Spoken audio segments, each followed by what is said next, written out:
Breaking news Nakrekal PS లో BRS working president KTR పై case నమోదైంది. Nakrekal 10th class exams mass copying నిందితులతో నకరేకల్ ఎమ్మెల్యే పిఏకు ఇతర కాంగ్రెస్ లీడర్లకు సంబంధాలున్నాయని కేటీఆర్ ఎక్స్ లో రీపోస్ట్ చేశారు. దీంతో కేటీఆర్ పై మున్సిపల్ చైర్పర్సన్ చెవుగోని రజిత శ్రీనివాస్ తో పాటు ఎమ్మెల్యే పిఏ ఫిర్యాదు చేయగా 2 కేసులు నమోదు చేశారు నకరేకల్ పోలీసులు.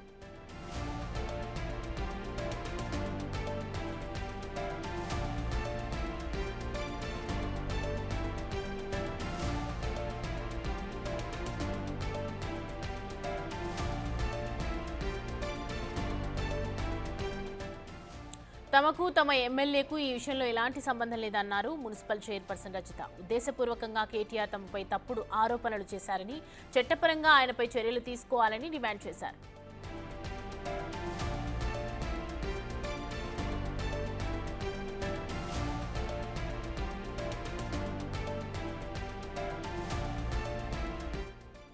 నకరేకల్ పిఎస్ లో బీఆర్ఎస్ వర్కింగ్ ప్రెసిడెంట్ కేటీఆర్ పై కేసు నమోదైంది. Nakrekal 10th class exams mass copying నిందితులతో నకరేకల్ ఎమ్మెల్యే పిఏకు ఇతర కాంగ్రెస్ లీడర్లకు సంబంధాలున్నాయని కేటీఆర్ ఎక్స్ లో రీపోస్ట్ చేశారు. దీంతో కేటీఆర్ పై మున్సిపల్ చైర్పర్సన్ చెవుగోని రజిత శ్రీనివాస్ తో పాటు ఎమ్మెల్యే పిఏ ఫిర్యాదు చేయగా 2 కేసులు నమోదు చేశారు నకరేకల్ పోలీసులు.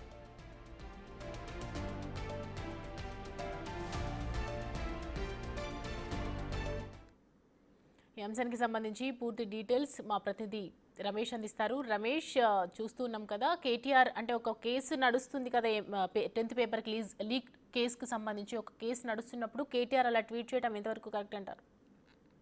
మొత్తం మీద 10th క్లాస్ ఎగ్జామ్స్ జరుగుతున్నాయి. ఎగ్జామ్స్ జరుగుతుంటే విద్యార్థులు కావాల్సి ఉంటుంది. అయినా కానీ ఈ ప్రశ్నపత్రం లీకేజ్ కేసులో ఒక పత్రికలో వచ్చినటువంటి యూట్యూబ్ ఛానల్లో వచ్చిన దాన్ని కూడా ఎక్స్ లో ట్వీట్ చేయడం జరిగింది. దానిపై కూడా తమకు ఎలాంటి సంబంధం లేకున్నా కానీ మాపై ఈ విధంగా చేశారంటూ కూడా నకరేకల్ మున్సిపల్ చైర్మన్ చెవుగోని రజిత, అదేవిధంగా ఉగ్గిడి శ్రీనివాస్ ఇద్దరు కూడా నకరేకల్ పిఎస్ లో ఫిర్యాదు చేయడం జరిగింది. ఆ ఫిర్యాదు ఆధారంగా కూడా కేసు నమోదు చేయడం జరిగింది. ఇందులో A1 గా మన్నెం క్రిషాంక్, A2 గా కేటీఆర్, A3 గా కొనతం దిలీప్ కుమార్లపై కూడా కేసు నమోదు చేయడం జరిగింది. అదేవిధంగా ఉగ్గిడి శ్రీనివాస్ ఇచ్చినటువంటి ఫిర్యాదులో A1 గా కొనతం దిలీప్ కుమార్, A2 గా మన్నెం క్రిషాంక్, A3 గా కేటీఆర్ వీరిద్దరు ఇచ్చినటువంటి 2 కేసులు వేరువేరుగా కూడా 2 కేసులు నమోదు కావడం జరిగింది. బిఎన్ఎస్ యాక్ట్ 353(1)(c) అదేవిధంగా 353(2) కింద కూడా కేసు నమోదు చేయడం జరిగింది.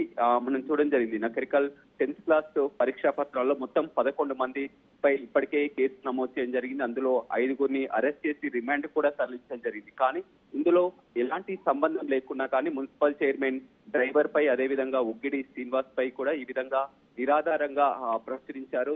మనకు ఎలాంటి సంబంధం లేకుండా అదేవిధంగా ఎమ్మెల్యే వేముల వీరేశం పై ఈ విధంగా తప్పుడు ప్రచారం చేస్తున్నారంటూ కూడా మున్సిపల్ చైర్మన్ రజిత, అదేవిధంగా ఉగ్గిడి శ్రీనివాస్ కూడా పోలీసులకు ఫిర్యాదు చేయడం జరిగింది. ఇదే ఆధారంగా కూడా కేసు నమోదు చేసుకోవడం జరిగింది. ఇటీవల మనం చూస్తున్నాం తరచూ కూడా ఎలాంటి ఆధారాలు లేకుండా కానీ కొన్ని తప్పుడు ప్రచారాలపై తరచూ ఈ విధంగా ట్వీట్ చేస్తూ కూడా ఈ విధంగా చేస్తున్నారని కూడా చెప్పడం జరిగింది. అందులోనే భాగంగా నకరేకల్లో 2 వేరువేరుగా 2 ఎఫ్ఐఆర్లు కూడా నమోదు కావడం జరిగింది. వారి బాధితులు చెప్తున్నట్టు మన ప్రకారం ఉగ్గిడి శ్రీనివాస్ ఎవరైతే ఉన్నారో తాను వేముల వీరేశం పిఏ అంటూ కూడా ట్వీట్ చేయడం జరిగింది. కేటీఆర్ వేముల వీరేశం పిఏకి ఇందులో సంబంధం ఉంది. 10th ఎగ్జామ్ పరీక్షా పత్రం లీకేజ్ కేసులో కూడా వేముల వీరేశం పిఏ ఉన్నారంటూ కూడా చెప్పడం జరిగింది. అదే ఉగ్గిడి శ్రీనివాస్ పోలీసుల ముందు చెప్పడం జరిగింది, నేను అసలు వేముల వీరేశం పిఏని కానే కాదు, నేను ఒక కార్యకర్తను పిఏనంటూ కూడా ఏ విధంగా చెప్తారు. ఈ విధంగా తమపై తప్పుడు చేసినందుకు కూడా వారిపై కేసు నమోదు చేయాలని కూడా అతను కంప్లైంట్ చేయడం జరిగింది. చెవుగోని రజిత, ఉగ్గిడి శ్రీనివాస్ ఇద్దరు కూడా వేరువేరుగా ఫిర్యాదు చేయడం జరిగింది. ఇద్దరిపై కూడా కేసు నమోదు చేయడంతో కూడా 2 కేసుల కూడా పోలీసులు కేటీఆర్ పై కేసు నమోదు చేయడం జరిగింది. Right Ramesh, thanks for the updates.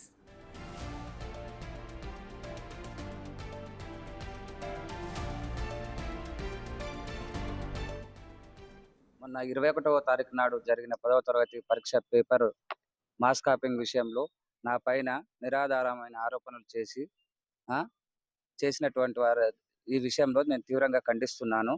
ఈ విషయంలో నిందితుడైన గుడుగుంట్ల శంకర్కు నాకు ఎటువంటి సంబంధం కానీ పరిచయం కానీ లేదు. కేవలం ఇది రాజకీయ లబ్ధి కోసమే దీన్ని వాడుకొని దీన్ని ప్రచారం చేయడం జరుగుతుంది. ఈ విషయంలో నేను ప్రధానంగా ఒక ఆరోపణ చేశారు. నేను ఎమ్మెల్యే గారి పిఏ అని చిత్రీకరించి ఇది చేశారు. ఎమ్మెల్యే గారి పిఏ వచ్చేసి పన్నాల మధుసూదన్ రెడ్డి. నాకు పిఏకు పిఏ కాదు నేను కేవలం కాంగ్రెస్ పార్టీ కార్యకర్తను మాత్రమే. గత సమావేశాలలో సభలలో ఉన్నటువంటి ఫోటోలను తీసుకొని దాన్ని వాడుకొని రాజకీయ లబ్ధి పొందడం కోసం నన్ను నా మీద ఆరోపణలు చేసి దీన్ని క్రియేట్ చేయడమైనది.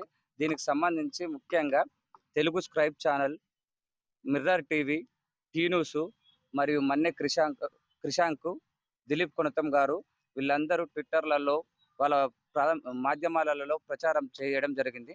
దీనికి సంబంధించిన పత్రులన్నీ నేను జత చేసి స్థానిక సిఐ గారికి కంప్లైంట్ ఇవ్వడం జరిగింది.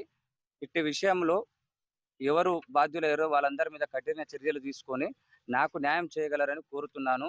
ఈ విషయం మీద నేను చట్టరీత్యా కోర్టులకు కానీ వాళ్ళ మీద పరువు నష్టం దావా కూడా వేయడానికి నేను సిద్ధంగా ఉన్నాను. నేను చౌవన్ Rajitha Srinivas, నెకరికల్ municipal chairman.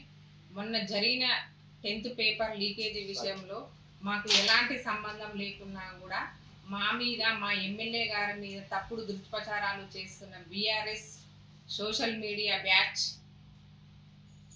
TV news channel ద్వారా, సోషల్ మీడియా ద్వారా తప్పుడు దుష్ప్రచారాలు చేస్తున్న వీరి మీద నెకరికల్ పోలీస్ స్టేషన్లో పిటిషన్ ఇవ్వడం జరిగింది. ఈరోజు వారి మీద కఠిన చర్యలు తీసుకోవాలని ఎస్పీ గారిని, జిల్లా కలెక్టర్ గారిని కలవడం జరుగుతుంది.